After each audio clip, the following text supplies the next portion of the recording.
In the heart of the Mekong Delta, where the waters intertwine like the roots of a great tree, a man once stood against an empire.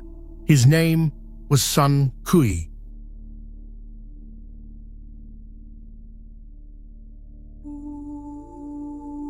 A man of unyielding faith, a protector of his people, and a martyr who chose death over the desecration of his beliefs.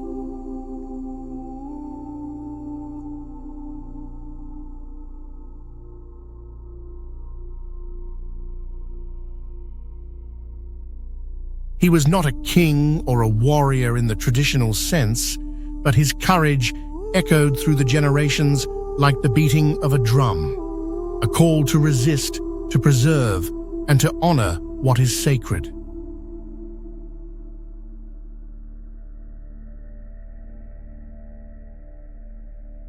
Son Kuy's life was a testament to the power of conviction, the strength of cultural identity, and the unbreakable spirit of the Khmer Krom people.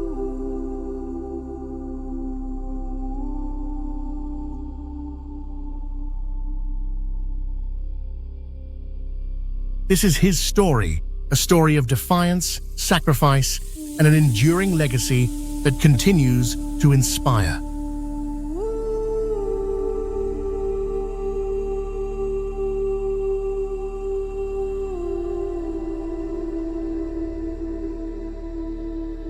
In the early 19th century, the Khmer Krom, the descendants of the great Khmer Empire, found themselves living in a land increasingly claimed by the expanding Vietnamese Empire.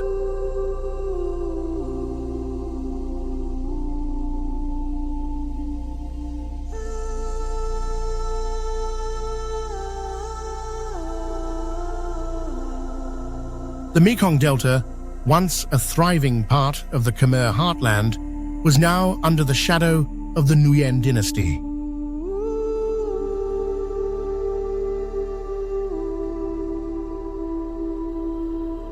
The Vietnamese rulers, intent on consolidating their power, began to impose their culture, their language, and their religion on the Khmer Krom people.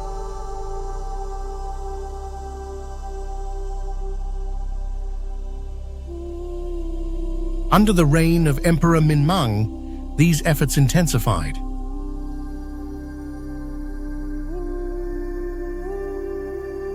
The Khmer Krom, who practiced Theravāda Buddhism, were forced to adopt the customs of Mahayana Buddhism, a foreign faith alien to their way of life.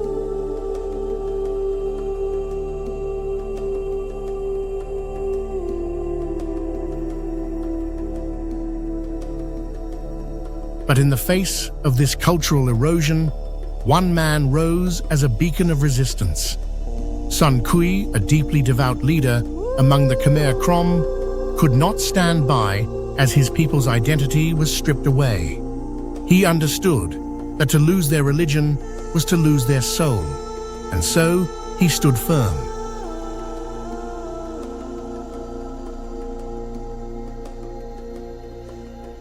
In 1841, as the Vietnamese authorities demanded that Khmer monks shave their heads and adopt foreign practices, Son Kuy led his community in defiance.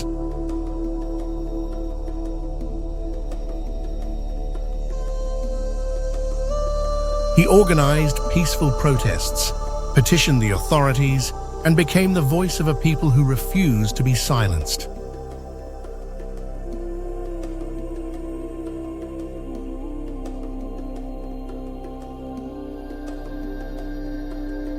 The governor, representing the might of the Vietnamese Empire, saw Son Kuy's resistance as a direct challenge to their authority. Son Kuy was arrested, his fate seemingly sealed, but even in chains, his spirit remained unbroken.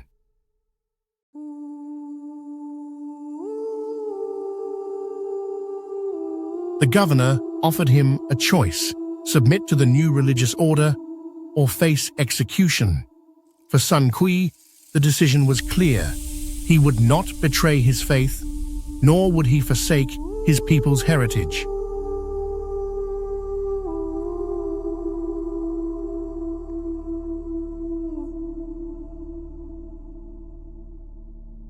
In his final moments, he stood tall, knowing that his sacrifice would echo through the ages.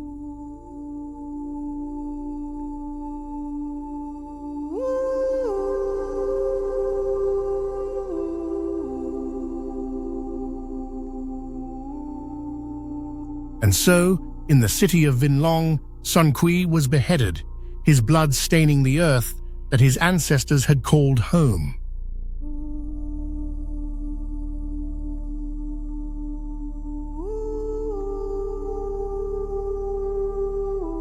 His death was meant to be a warning, but instead, it became a rallying cry.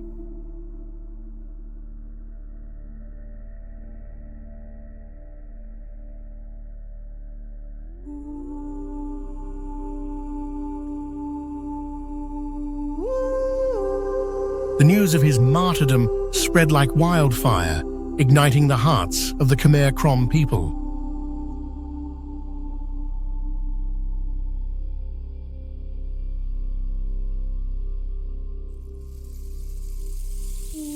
They mourned the loss of their leader, but they also understood the power of his sacrifice.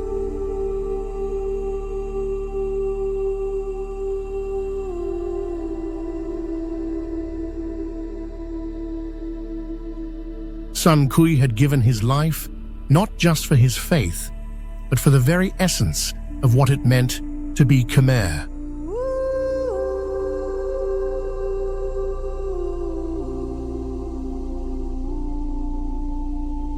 Today, the legacy of Son Kuy lives on in every Khmer Krom temple, in every chant of the monks, in every ceremony that honors the ancestors.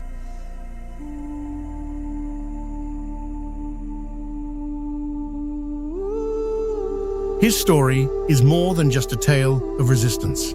It is a reminder of the unbreakable bond between a people and their culture.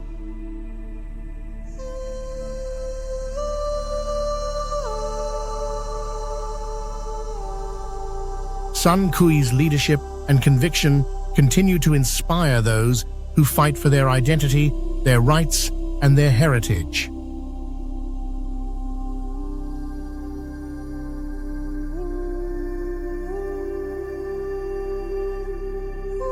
He is remembered not just as a martyr, but as a guardian of the Khmer spirit, a spirit that endures despite the passage of time and the challenges of history.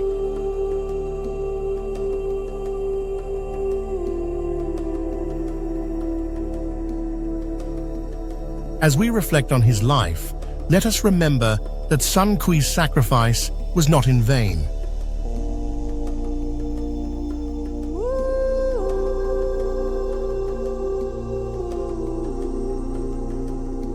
His legacy is a testament to the resilience of the Khmer Krom and a beacon of hope for future generations.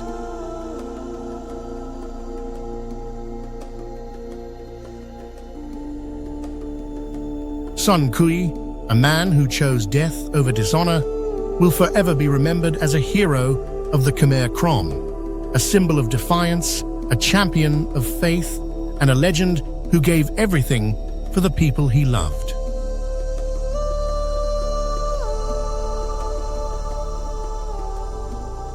Thank you for watching. Please like, share, subscribe, and leave a comment or two at Spark and Seed, igniting idea, growing knowledge.